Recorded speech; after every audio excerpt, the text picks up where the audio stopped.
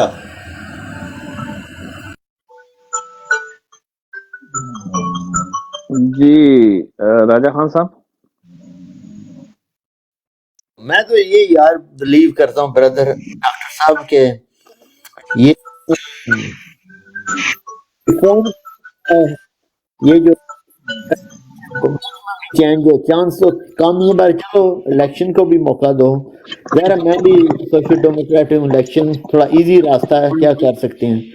تو جو آپ کا انالیسس ہے نا بیسک لیول پر وہ تو ظاہر ہے اگریبل ہے. وہ تو کہتے ہیں نا جو رائٹ فل تھنکر ہے وہ تو نہیں ڈسکری کر سکتے کیونکہ ہسٹری ہے نا اس کی بیک گراؤنڈ ہے. لالا صاحب جو باتیں کرتے ہیں یا آپ کرتے ہیں ظاہر ہے وہ اس کی ایک فنڈیشنل ویلیو تو ہے نا, وہ نہیں نا ڈینائی کر سکتے. پتہ ہے وہ جو ہے نا ریئلٹی اس کو دیکھ کر ہی آگے جا سکتا ہے نا انسان.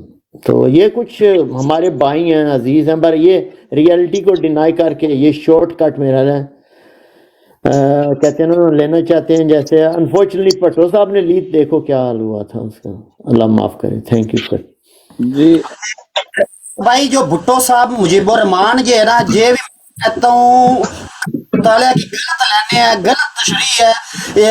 کیا وہ لیڈر تھا چند سیٹوں کے لیے بنگلہ دیش توڑ دیا؟ کیا وہ مجیب الرحمان تھا جس نے الیکشن ہونے سے پہلے ہی پلاننگیں بنانی شروع کر دی, اپنا تمام اناج وغیرہ بیچ دیا پاکستان کو نقصان پہنچانے کے لیے, پھر وہ سیٹیں جیتا. پھر کیا ہوا, الٹا انہیں کو نقصان ہوا. پاکستان کے جو چاول تھے وہ پہلے سے مہنگے دام بکے ادھر, جو اس کی پلاننگ فیل ہو گئی, جو اس نے دہشت گرد یہ ایک طے شدہ ان کا پلان تھا مجیب الرحمان کا.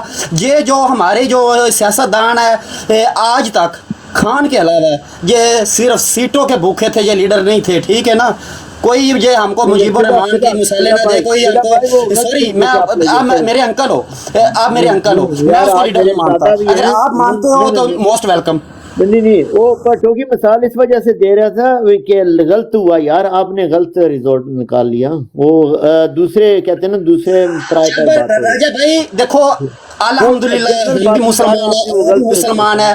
ایک اردو میں کہاوت ہے جیسا کرو گے ویسا بھرو گے. بھٹو صاحب نے جیسا کیا اس نے وہ رزلٹ حاصل کر لیا. کیوں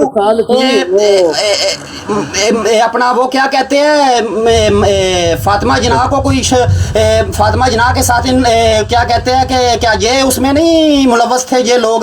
اگر بھٹو کے قتل میں نواز شریف ملوث نہیں تھا. اس طرح کی اگر ہم باتیں کریں گے نا ملا راجہ بھائی موسٹ ویلکم.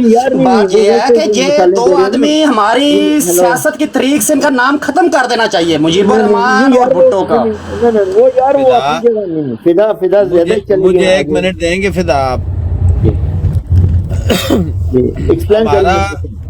ہمارا شروع سے ایک المیہ رہا ہے اور وہ المیہ یہ رہا کہ 1947 سے لے کر 2024 تک سیاستدان ایک پلیٹ فارم پر اکٹھے نہ ہوئے, اور ان کا اکٹھا نہ ہونا فوج کو, یا اوسی بھائی کی زبان میں کہوں تو محمد حسین فوجی کو طاقت مہیا کرتا گیا.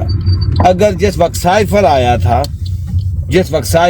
تھا اور دھمکی دی گئی تھی, اس وقت اگر تمام سیاستدان ایک پیج پر اکٹھے ہو جاتے اور بجائے خان صاحب کی گورنمنٹ کو گرانے کے اس کے خلاف سائفر کے خلاف احتجاج ریکارڈ کروا کر جنہوں نے یہ سائفر بھیجا ان کے منہ پر مارتے تو آج پھر کچھ نتائج اور ہوتے.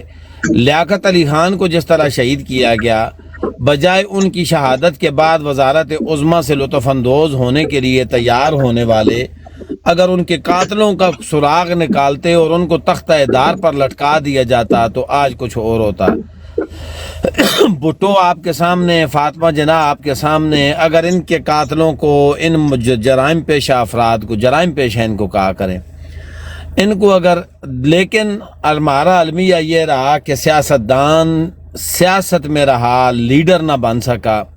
اس نے قوم کے بارے میں نہیں سوچا, اس نے نیکسٹ جنریشن کے بارے میں نہیں سوچا, اس نے صرف سوچا تو کرسی کے بارے میں سوچا کہ بے نظیر جائے گی تو میں پیچھے بیٹھ جاؤں گا، نواز جائے گا تو بے نظیر بیٹھ جائے گی، بھٹو ایوب جائے گا تو اپنا ذوالفقار علی بھٹو بیٹھ جائے گا، ایوب جائے گا تو ہم کرسیوں کے چکر میں رہے۔ ایک ہی مائی کا لال پیدا ہوا جس نے نہ کرسی کی پرواہ کی، نہ اقتدار کی پرواہ کی، نہ وزارتوں کی پرواہ کی، اس نے دمادم مست کلندر کر دیا، سب کو ننگا کر کے خود چلا گیا۔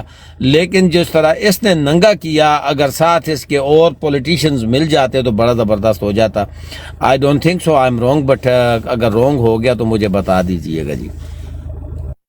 نہیں آپ بالکل صحیح کہہ رہے ہیں، یہی میرا پوائنٹ آف ویو تھا جو آپ نے محمود صاحب ایکسپلین کر رہے ہیں۔ فدا بھائی وہ زیادہ کوئی ادھر ادھر چلے گیا، بالکل you are right sir, yes that's what I was trying to tell everybody, you are absolutely right, صحیح، yes yes, thank you for explaining very clearly.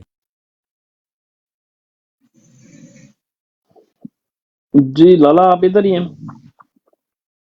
لالا آتے نہیں تو ہمارے بھائی آگے تھے، فدا بھائی یہ غلط یار، غلط نہیں فدا ہمارا پینتھر ہے، اب کسی بھی وقت چھلانگ مار سکتا ہے، بالکل تو کوئی وہ بات اور نہیں بات ہو رہی تھی، اور موضوع پر ہو رہی تھی، نہیں میں اصل میں وہ جو مجیب الرحمان کی شیخ مجیب الرحمان کی بات کر رہا تھا نا تھوڑی سی، تو وہ تھوڑا سا اور اس پہ ہے، یعنی کہ آپ دیکھیں نا کہ یہ وہ لوگ ہیں بنگالی، وہ لوگ ہیں جنہوں نے پاکستان بنایا تھا، ٹھیک ہے نا، یعنی کہ جو موومنٹ چلی 1906 میں آپ کی مسلم لیگ بنی ڈھاکہ کے اندر، مولوی فضل حق اور یہ وہ قرارداد بھی پیش کرنے والے یہی لوگ تھے، ان کی یعنی لیفٹیسٹ سوچ کے وہ زیادہ لوگ تھے۔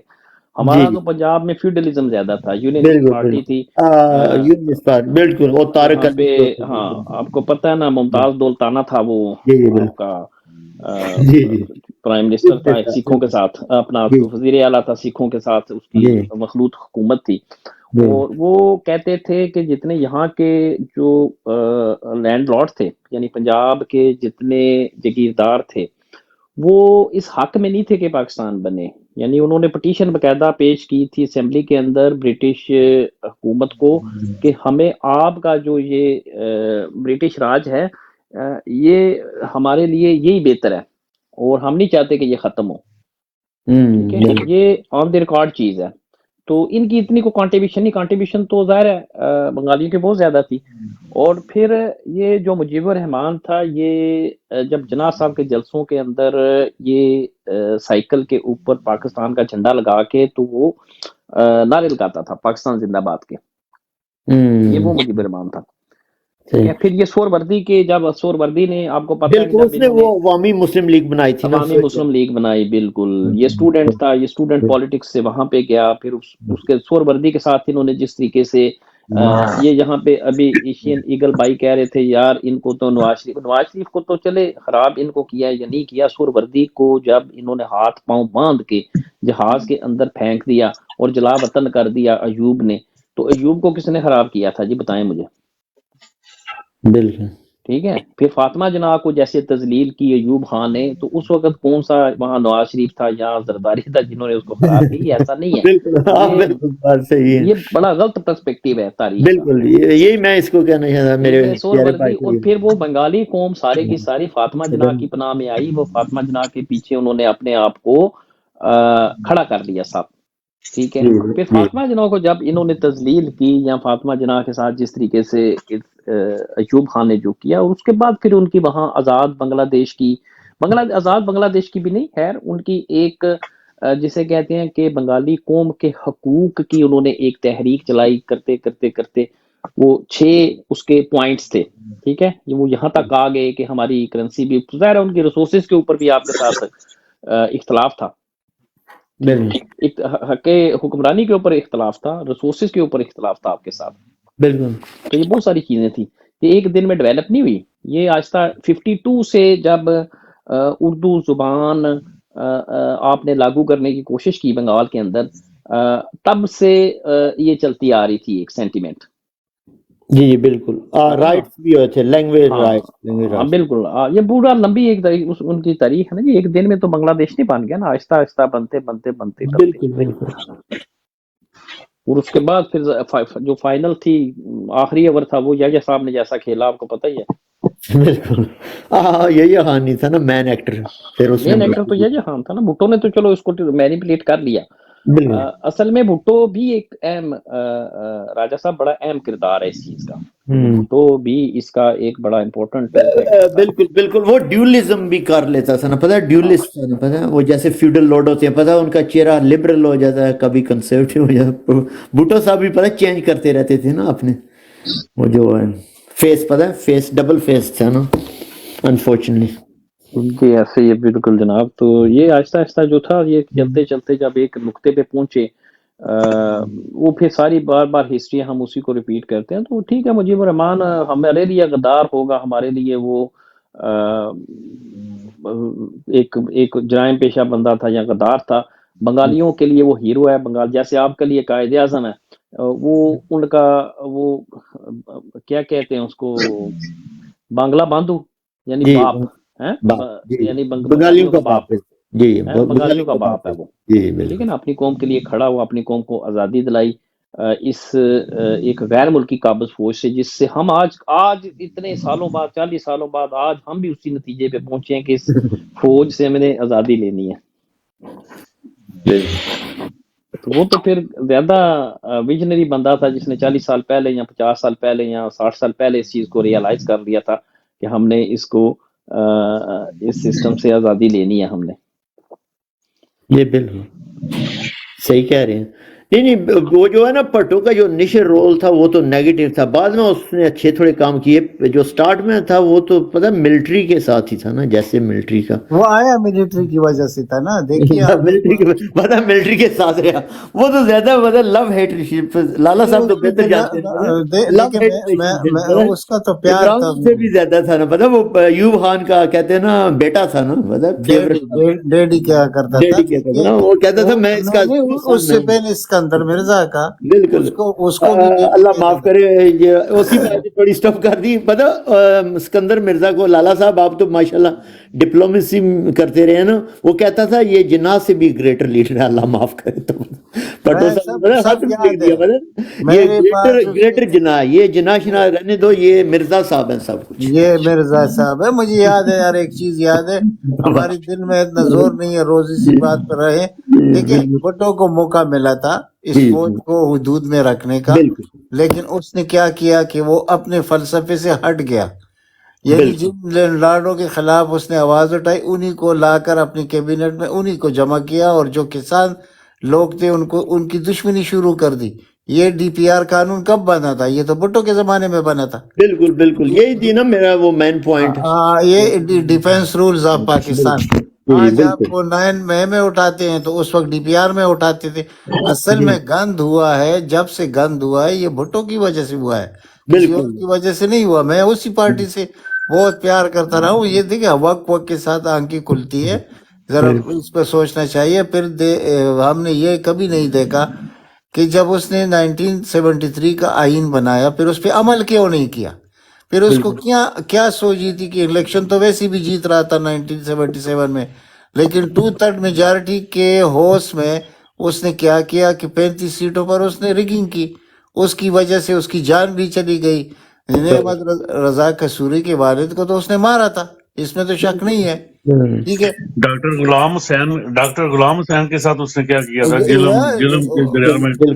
اب صاحب جو ہمارا جنرل سیکرٹری تھا پتہ ہے لالا صاحب جو پہلے general secretary P T I کے کیا نام تھا، میراج محمد پتہ ان کو مارکٹائی دی تھی لڑکانہ میں. نہیں ایک اس کو نہیں، میراج محمد خان آپ کا پٹھان ہی تھا نا جو پی ٹی آئی کا.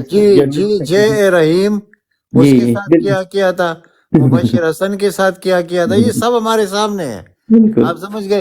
ہم ایک آدمی کو یا تو اپنے سر لالا صاحب وہ پٹو صاحب اللہ معاف کرے میرا والد کیا پتا ان کو بہت زیادہ تکلیف ہو، وہ پٹو صاحب سول لا ایڈمنسٹریٹر نہیں بن گیا تھا یہ کے بعد، سول لا ایڈمنسٹریٹر نہیں نہیں وہ تو مارشل لا ایڈمنسٹریٹر ہاں ماشاء اللہ تھا نا، پر یہ جب اس نے ریزائن کیا یحییٰ صاحب نے، تو یہ پہلا سول مارشل لا ایڈمنسٹریٹر تھا نا ذوالفقار یہ بھٹو، دنیا کے تاریخ میں پہلا سویلین پہلا اور لاسٹ والا۔ سویلین مارشل لا ایڈمنسٹریٹر کیونکہ ہے۔ میرے والد کہتے تھے مزاح میں نا، یہ نپولین بننا چاہتا، وہ سویلین نپولین ہوتا نا جیسے ہاں فرانس ہاں وہی تھا نا، میں آپ کو یہی تو کہہ رہا ہوں کہ سول مارشل لا یعنی کہ یہ مارشل لا ایڈمنسٹریٹر۔ یہ جی جی پہلا سویلین تھا دنیا میں جو مارشل لا ایڈمنسٹریٹر بنا، اور جی اس کو اتنا مزہ آیا اس سے کہ اس نے کیا کیا کہ جتنی اپوزیشن لیڈر تھی سب کو اس نے جو بے عزتیاں کی ہے۔ ایک دفعہ میاں طفیل کے پاس لوگ گئے، جب وہ جیل سے نکلا تو اس نے کہا خدا کے لیے میرے قریب مت آؤ، میں پلیت ہوں۔ آپ سمجھ گئے؟ جی جی یاد ہے نا؟ اس میں لالا ایک معذرت کے اللہ ساتھ حافظ۔ تھوڑی سی ہاں نیچے تو ایک فدا کو بھی دے دیں تھوڑی سی، اور ایک بڑی امپورٹنٹ پوائنٹ ہے میں ابھی ریز کرتا ہوں آپ کے ساتھ۔ ہاں یہ فدا بھائی آپ نے کچھ کہنا ہے ابھی؟ چلو پھر میرا سوال اور تھا، میرا یہی تھا کہ جیسے میں نے آج سے 15 دن پہلے کہا تھا، جس دن سلیمانی کی برسی پر وہ اٹیک ہوا تھا، وہ ایرانی جو تھا نصر اللہ کے اپنا جو خطاب کر رہا تھا، تو 150 ایرانی شہید بھی ہوئے تھے، زخمی بھی کافی ہوئے تھے۔ تو میں نے کہا کہ یہ پاکستان نہیں ہے جو سر جھکا کر بیٹھ جائے گا، یہ ایران ہے، یہ اپنے ضمیر کا سودا نہیں کرتا۔ تو پھر سب نے کل دیکھا ہے کہ کس طرح اس نے میزائل مارے عراق میں، تو موساد کا ہیڈ کوارٹر جو ہے وہ تباہ کر دیا ہے۔ یہ کوئی سوشل نیوز نہیں ہے، یہ تو پھر نیوز پوری دنیا میں چلائی گئی ہے، سب نے دیکھا ہے، حتیٰ تک اسرائیل کے میڈیا نے بھی یہ نیوز چلا دی ہے۔ تو دیکھو اسی کا نام ہے غیرت، اسی کا نام ہے ضمیر۔ جی حوثی بھائی۔ جی فضا بھائی، یار میں ایک بات کر سکتا ہوں، مائنڈ نہ کریں؟ راجہ صاحب ڈیبیٹ بڑی کہیں نکل جائے گی، چلو ٹھیک ایک اور ڈیبیٹ انیشیٹ کرتے ہیں، چلو ذرا ٹھیک، ایک منٹ اللہ چلو میں چپ رہتا ہوں، ٹھیک ایک ہے، منٹ۔ میں اس ملک بات پہ عوان صاحب ہمارے ساتھ جڑے ہیں نیچے، ملک عوان صاحب۔ جی ملک صاحب انمیوٹ کریں، اور پہلی دفعہ میرا خیال آپ ہماری براڈ میں آئے ہیں، تو اپنا ذرا تعارف کروائیں، ہمیں بتائیں۔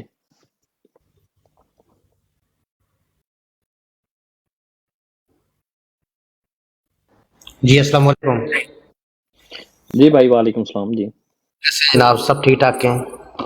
جی بھائی آپ ذرا تعارف کروائیں، کہاں سے ہیں آپ؟ سر میرا تعلق پاکستان راولپنڈی سے ہے، جی جی اور میں اس وقت حال مقیم قطر میں ہوں۔ زبردست۔ اور تو سر کس میں فرسٹ ٹائم میں آپ کے آیا ہوں اس لائیو پہ۔ جی جی تو سر میرا نہ تو میں ادھر سے کوئی کوشچن کرنے آیا ہوں، میں تو جسٹ ایک بات شیئر کرنے آیا ہوں، اگر آپ کو اچھی لگے تو میں اس مطلب میں کہ کسی کو انٹرفیئر نہیں کرتا یا کسی کو اوپر اٹیک نہیں کروں گا۔ جی جی کریں، آپ سر کریں۔ سر مغلیہ دور میں سب سے زیادہ حکومت اکبر بادشاہ نے کی ہے۔ ایسا ہی ہے بالکل۔ بالکل 7 سال کی عمر سے۔ تو اس کی حکومت تقریباً 65 اور 70 ایئر، یعنی 65 یا 7 سال اس کی حکومت چلی ہے۔ جی اس کی حکومت چلنے کا راز جناب اس کے 9 مشیر تھے، جس کو 9 رتن کہا جاتا نورتن، تھا۔ نورتن، ایسا ہی ہے۔ ہاں بالکل۔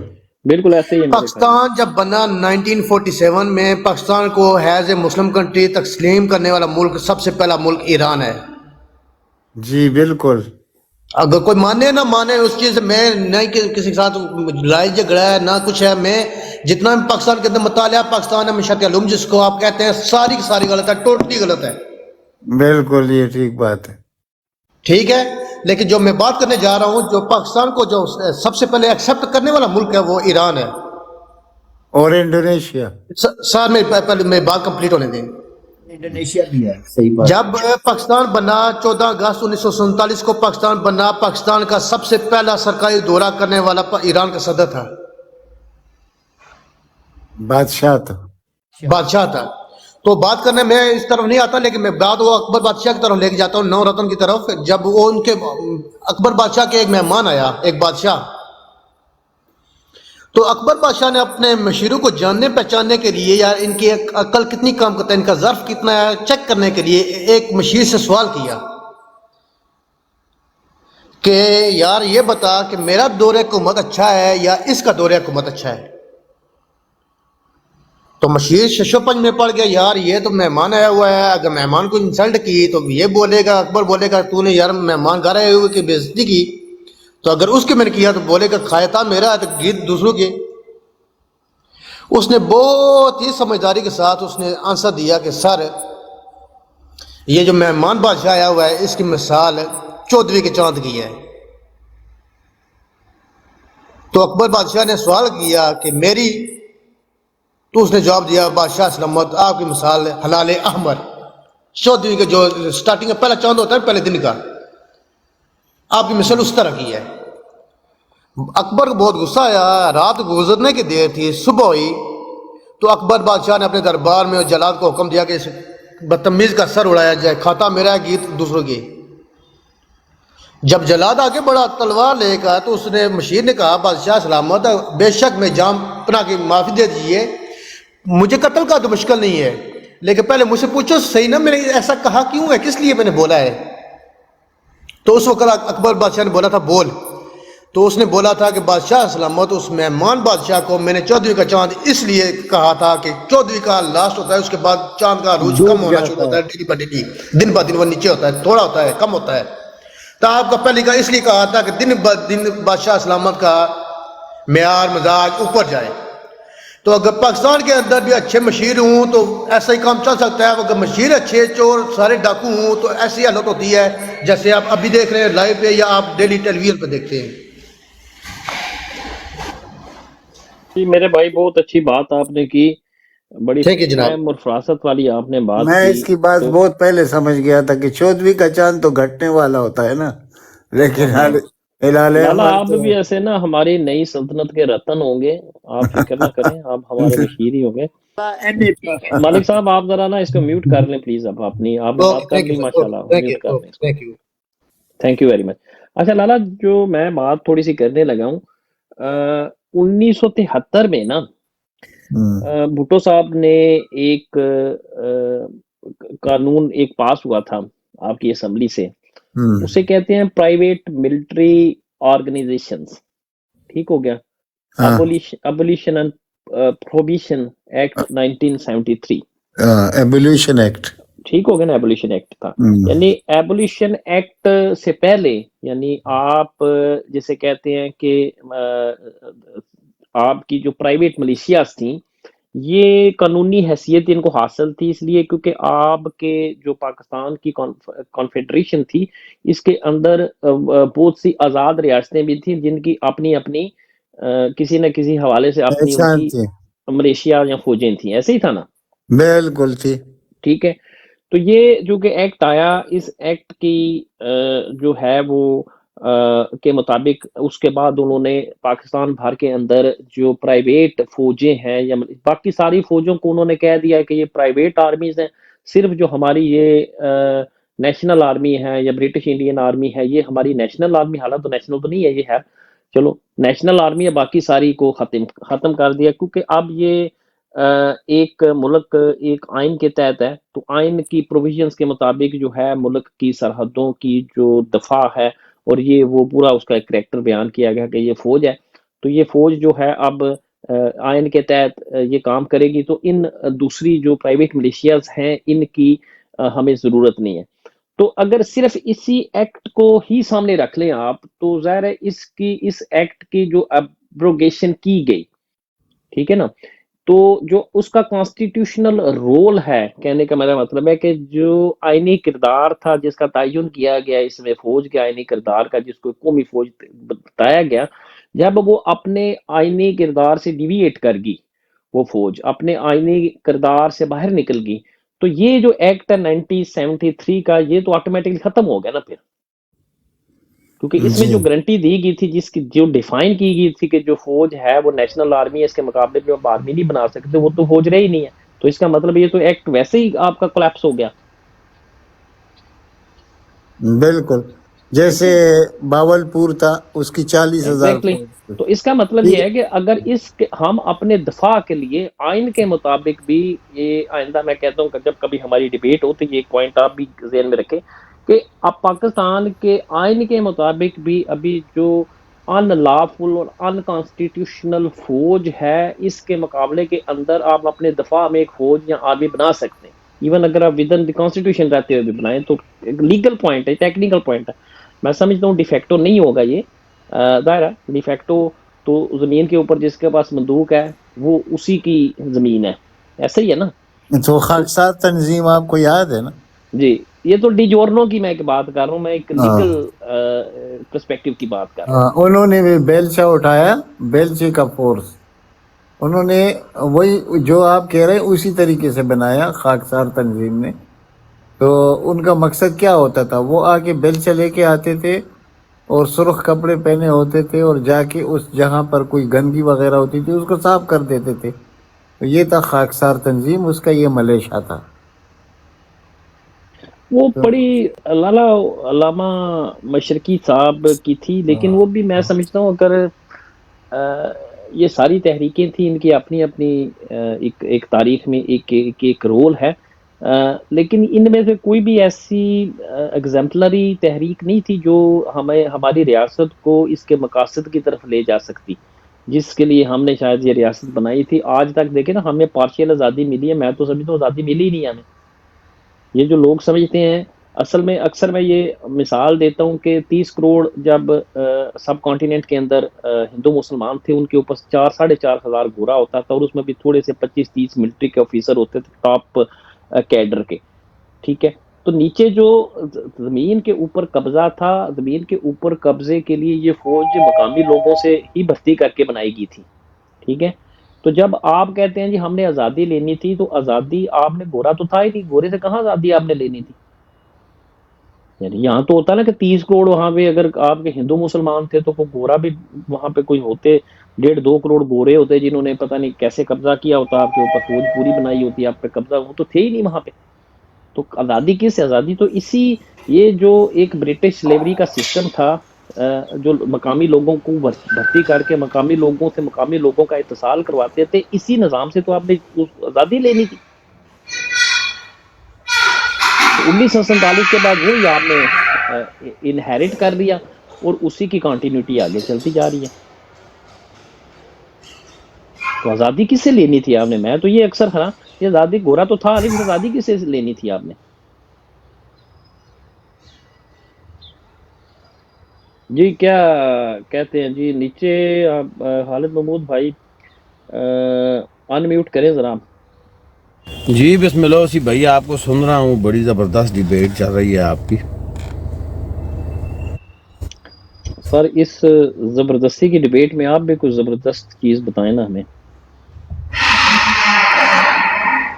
میں پہلے میرا خیال ہے یہ میرے بھائی میوٹ نہیں کر رہے ہیں، کیا چکر ہے پتہ نہیں. اچھا تو نہیں میں اسی بھائی سن رہا ہوں اور زبردست چل رہا ہے، آپ جاری رکھیں. میں راستے میں ہوں نا تو آپ کو کہیں میں ڈسٹرب نہ کر دوں کیونکہ میری گاڑی کا شور آئے گا آپ کو. نہیں جی آپ جناب سیفلی ڈرائیو سیفلی. تو نیچے راجہ صاحب بیٹھے ہیں جی، راجہ صاحب کیا کہتے ہیں آپ؟ برادر یہ ڈیبیٹ آپ نے بہت زیادہ ٹیکنیکل چھیڑ دی یار. میں پہلے لڑائی میں پڑا ہوا تھا تو یار یہ تو بہت انٹرسٹنگ اور ویری ان ڈیپتھ کوشچن کر دیا نا آپ نے.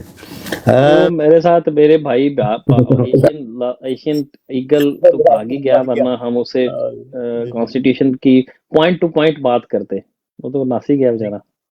بالکل نازیہ، کیونکہ تھوڑا سا حوصلہ ہونا چاہیے نا یار. یہ جو ہے نا یہ بہت زیادہ لانگ ونڈیڈ کوشچن ہے. آزادی تو ظاہر ہے لینی تھی، پتہ وہ گورے سے لینی تھی یا ہندوؤں سے لینی تھی، پتہ وہ تو ایک ہسٹوریکل کہتے ہیں نا ایونٹ تھا. تو یہ جو ہے نا میں بھی یار ڈاکٹر صاحب مانتا ہوں یہ ریفارم کی ضرورت ہے، کیونکہ چلو بن گیا جیسا بھی بنا پاکستان وہ تو ایک ریئلٹی ہے نا. تو یہ جو ہے نا نقص جو آپ ڈیپ لیول پر یار چاہ رہے ہیں، یہ ڈیبیٹ کہتے ہیں نا یہ تھوڑا سا کہتے ہیں نا شور شرابے سے حل ہوگی، ایسے نہیں حل ہوگی جیسے وہ دوسرے انفارچونیٹلی ہمارے عزیز اور وقار کہہ رہے تھے کہ کانسٹیٹیوشن کا بل پاس کر دیں اور یہ کر دیں اور وہ کر دیں. ایسا نہیں ہوگا. یہ نا جیسے لالا صاحب کہہ رہے ہیں نا وہ راجہ صاحب جو اوسی بھائی تو جی جی جی سوری ٹو انٹرپٹ، ویسے ہی آپ سے ایک بات آج شیئر کرنی ہے آپ سے، لالا تو چلے گئے میرا حال ہے. یہ آپ بھی کریں بھیجے فضا بھی، آپ فضا کو بھی کوئی بات آ رہی ہے بڑی سخت. راجہ بھائی کے ساتھ بھی اور آپ لوگوں کے ساتھ بھی ایک چیز ہوتی ہے جو جینز میں آ جاتی ہے بندے کی. تو اللہ پاک کی مان نصیب کرے میرے دادا کے والد کو، تو وہ بھی پولیٹیشین تھے، وہ بھی سیاستدان تھے. تو اس کے بعد میرے دادا، پھر میرے والد، چچا جتنے بھی ہیں سارے اس طرح، اور پھر ساتھ میں ہم بھائی بھی مل گئے، اب میرے بھتیجے بھی مل گئے. اور آج میں اپنے بیٹے کو لا رہا تھا، ہم کھانے کے لیے گئے، تو واپسی پر جس وقت میں بیٹے کو لا رہا ہوں کھانا اس نے لیا، تو آپ لوگوں کے ساتھ میں باتیں کر رہا تھا. اس وقت غالباً آپ نہیں آئے تھے. تو اسی طرح بات کر رہا تھا، تو میں نے جس وقت میوٹ لگایا تو مجھے کہتا ہے کہ ابا، میں نے کہا کیا؟ کہتا ہے کہ ہمارے اے لیول میں پولیٹیکل اگر میں سبجیکٹ ہے پولیٹکس تو میں اس کو کیوں نہ چوز کر لوں نا. تو میں نے کہا ہے کہ تمہیں یہ خیال کدھر سے آیا؟ تو کہتا ہے کہ I don't know but I can understand the left wing, right wing, central wing and this and that and. مجھ سے لیا نہیں، میں سوچنے لگا نا، تو میں نے کہا ہے کہ تیرا دماغ کام کرتا ہے کہ نہیں؟ کہتا ہے کیا ہوا ہے؟ میں نے کہا نو چانس. کہتا ہے نہیں. میں نے کہا تمہیں یہ کدھر سے آیا؟ تو اسٹریٹ اوے اس نے بڑا زبردست مجھے آنسر دیا، چھوٹا سا بچہ، اور کہتا ہے کہ 16 ایئر اولڈ ہے اسی بھائی، اور کہتا ہے کہ dad it's in my genes. تو میں کانپ گیا نا. تو پھر میں نے آ کر تو میں نے اپنی ماں کو کہا، میری ماں کہتی تھی کہ اللہ کرے یہ تم پر نہ جائے، تم لوگوں پر نہ، کیوں میرے سارے ہی بتیجے ابھی وہ سارے پاکستان میں الیکشن کے لیے. تو بھائی absolutely great, you know, that's Imran کا کر دیتے ہیں نا. میرے چچا صرف ایک میرے چچا ادھر ہیں، ایک میں ادھر ہوں، اور میرے چچا کے گھر سے اور میری بیوی، اور میں نے انشاءاللہ ود ان ڈیز انشاءاللہ نکل جانا ہے ادھر سے. تو میں نے بھی نکلنا ہے. تو وہ کہتا ہے کہ لسن، میں نے کہا کیا؟ کہتا ہے کہ اٹس ان مائی جینز. تو میری ماں نے کہا تھا کہ اللہ کرے کہ یہ میرا پوتا جو ہے تو یہ سیاست میں نہ پڑے. تو میں نے آج پھر امی کو میں نے سوچا کہ فون کروں گا کہ چلو دوسرا بھی آ گیا ہے پیچھے. تو وہ راجہ بھائی آپ کی طرح ہے، وہ ونگز کی سیاست کرتا ہے. نہیں، وہ اس کا ذہن بہت اچھا ہے. Is very intelligent boy, you know, very intelligent. کیونکہ یہ ہوتا ہے نا، یہ اپنا کہتے ہیں نا نظریہ ہوتا ہے نا، جو پوزیشن ہوتی ہے بیسک نا. So is a very clever boy, you know, you should give him a chance. کیونکہ یہ بھی ایک جیسے you know like economics, politics, if you study, is a proper science, you know, like Mr. OC and BFT, and you know they know like economics very well, you know, from a capitalist point of view, but I talk about the left. So Mahmood Sahab, give him a chance. Why not? You are third generation, so fourth generation, yeah, maybe it's in the DNA, you know, or genes. I am the fourth generation, Raja. Okay, oh, bloody hell. Fifth generation. He will be more purified, I would say, you know, more purified. It's good that he's on the left, right, center, wherever, you know, because he's more intelligent. You need that kind of clarity of view, you know, clarity of opinions, your, you know, thought process. Because if you talk about economics and history, then politics is part of those social sciences. What do you think, Mr. OC, Dr. Saab? So it's very, very good, you know, because it's social science if you study it properly. بالکل پتہ ہے کہ یہ جو انسانوں جی C M بھائی welcome جناب. سی M بھائی ہمارے ساتھ جڑ گئے ہیں. اور وعلیکم السلام. مانی جٹ صاحب ویلکم سر، آپ بھی آ گئے. تو فدا بھائی آپ نے کوئی بات کرنی ہے یا میں تھوڑی سی کروں بات؟ جی میں تمہاری بات کرنے لگا ہوں. کرو جی کرو، بسم اللہ کرو. اچھا، جیسے آپ نے سر بولا نا یہ انگریزوں والی آزادی، بات یہ ہے اس سے بھائی کہ آسمان سے گرا کھجور میں اٹکا. آسمان سے تو ہم بچ گئے، نیچے کھجور تھی اس میں اب اٹک گئے. اب اس کھجور سے نیچے کیسے اترنا ہے؟ تو وہ ہم لوگوں نے ڈیسائیڈ کرنا ہے. راجہ بھائی ایسے بول رہا تھا 4 جنریشن 5th جنریشن. ٹھیک ہے، دیکھو نا ہماری فرسٹ جنریشن جو تھی نا انہوں نے انگریزوں کی غلامی میں زندگی گزاری. جو تو نے اپنا آزادی لی. محمود صاحب کا بیٹا یار، وہ آپ کو سمجھ نہیں لگی ساری انگلش کی، وہ محمود صاحب کا بیٹا ہے. سر جی میں بھی وہی میں کوئی ان کی باتیں ریجیکٹ نہیں کر رہا صاحب ہوں. اس کو ہاں ٹھیک کر ہے، لینے وہ دیں، بات آپ کر پھر رہے آپ تھے. کریے، آپ رپورٹ. میں کسی کے اوپر تنقید نہیں کرتا. یہ سب سے بڑا مسئلہ یہ اس کا ٹک ٹاک ہے نا، 2 بندے بول رہے ہو نا تو دونوں کی سمجھ نہیں آتی بات کی. جی سیدھا صاحب کریں آپ. میوٹ بند بات کرو. آپ بات کریں نا فدا. فدا بھائی بات کرو اگر جو کرنی ہے. نہیں سر یہ نہیں سوال حوثی بھائی نے کچھ ایسا کر دیا ہے، وہ کہتے ہیں چپ بہتر ہے بولنے سے. بعض انسان پر ٹائم اس طرح کا آ جاتا ہے کیونکہ چپ دا روزہ کھول میرے 2 آدمیوں کے درمیان میں نے بات غلط سمجھی ہو سکتا ہے حوثی بھائی نے سمجھی ہو. یہ پھر مجھے 4 جنریشن 5th جنریشن والی جو وار ہے پھر اس کا مقصد کیا ہے یہ بھی پھر مجھ کو بتا دو کہ کیوں یہ ہم کو کچلنا چاہتے ہیں. کہ میں کہتا ہوں میں میوٹ ہوں. میں جب ایک بار میرا وہ کیا کہتے ہیں ذہن اٹک جائے بس. آپ نے کہا کہ اس کو سمجھ نہیں آئی، ٹھیک ہے ہم کو سمجھ نہیں آئی، آپ ہمارے لیے بحث فخر ہو. سر میں نے تو کوئی گستاخی ایسی نہیں کہی آپ کی شان میں کہ آپ کو سمجھ پتہ نہیں کیا بات ہوئی ہے، مجھے تو خود نہیں اس میں.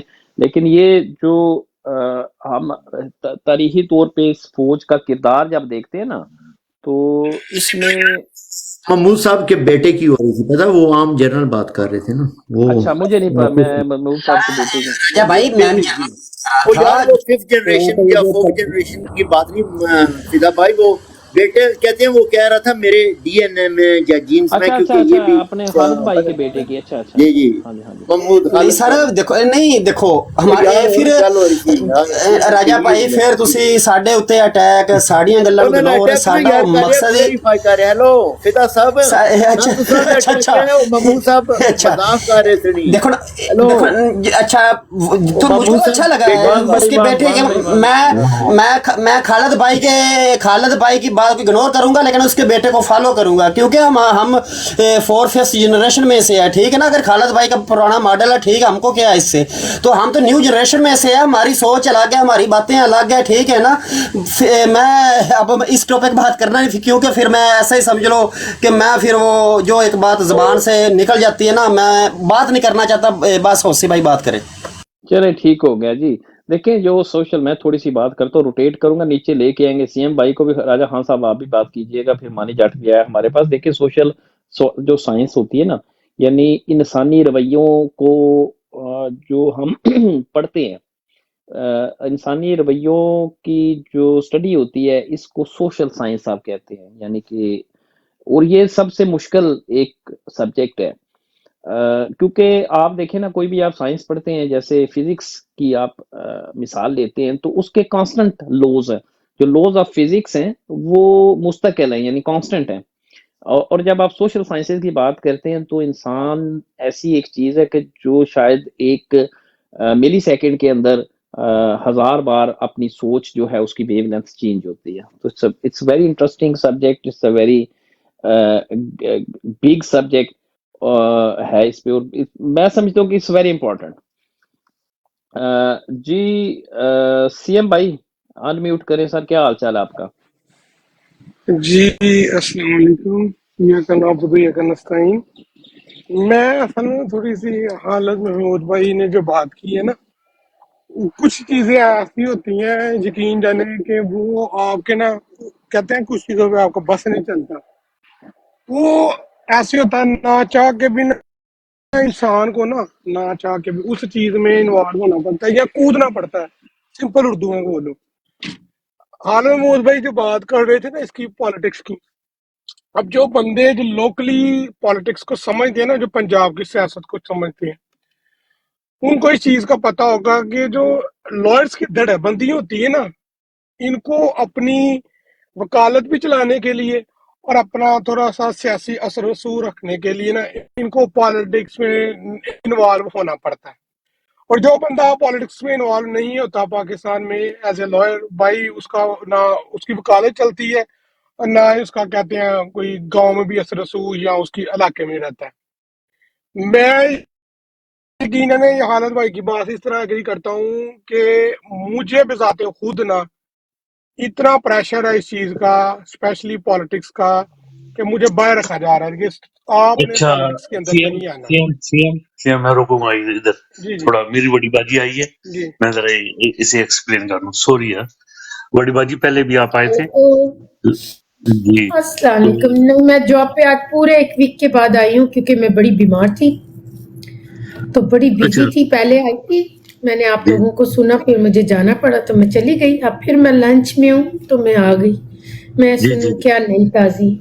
ٹھیک ہے ٹھیک ہے ٹھیک ہے، وعلیکم السلام۔ آپ کو بتاتے ہیں، یہ ہم نے او پی ایف عمران خان، یہ ہم نے اپنی دوسری براڈ کھول لی ہے یہ، ٹھیک ہے نا، تو جی جی، یہ وہی بہتر ہم دیکھ رہے تھے آپ لوگ آج ہیں کہاں۔ جی، آپ نے پوچھا تھا نا، ابو رمضان ادھر بیٹھا تھا، وہ ابو رمضان گیا، پھر ہم سب ادھر ہی بیٹھے ہوئے ہیں، ٹھیک ہے نا، میں نے اس لیے آپ کو میں نے کہا بتا دوں، ٹھیک ہے جی سی ایم، سوری یار سوری۔ اچھا بڑی جی باجی، آپ حال فالو کر لی اسے، ٹھیک ہے، جی۔ میں نے ویسے تو آپ کو فالو جو کیا۔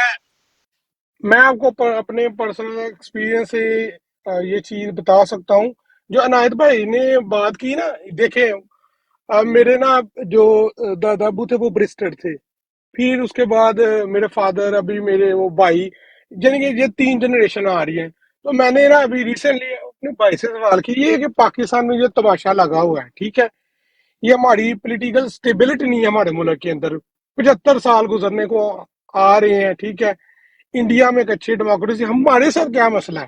ٹھیک ہے سر، ہمارے ساتھ مسئلہ یہ ہے کہ جیسے انہوں نے مجھے جواب دیا تھا، میں نے بڑاٹ میں بات بھی کر چکا ہوں، تو انہوں نے بولا تھا کہ جو انڈیا اور پاکستان ہے نا، کی پیدائش، ویسے لفظ تو برا ہی ہے، ان کی پیدائش ایسٹ انڈیا کمپنی کے نیچے ہوئی ہے، ٹھیک ہے۔ جو والا بھی پٹیل تھا، اس نے سب سے پہلے کام کیا، اس نے سب سے پہلے ان کا آئین ہی بنا دیا 1950، اس نے لگام ڈال دی ان کو، اسپیشلی اپنی آرمی کو، سیدھا سیدھا۔ ہمارا 1971 میں وہ بنا ہے آئین، اور ہمارے سیاستدان اتنے مفاد پرست تھے، اتنے مفاد پرست۔ آج کے جو لوگ ہیں نا، ان میں زیادہ لالچ ہے، جو پچھلے لوگ تھے نا ان میں اتنا لالچ نہیں تھا، لیکن وہ بھی اپنے مفادوں میں اتنے الجھے رہے کہ انہوں نے اس طرف توجہ نہ دی۔ میں ادھر مثال کوٹ کرتا ہوں، وہ رشیا میں نا ایک بندے نے گھر میں نا پیٹ رکھا تھا ریچھ، تو ایک گیا گورانا صحافی، تو وہ اٹھتا تھا صبح، اس کو 2-3 چھڑیے مارتا تھا ریچھ کو، تو وہ کہتا تھا کہ تو اس کو چھڑی کیوں مارتا ہے، یہ تو تیرا پالتو ہے، تو کہتا یہ کام کرنا بڑا ضروری ہے، اگر یہ نہیں کروں گا تو ایک دن یہ میرے اوپر اٹیک کر دے گا۔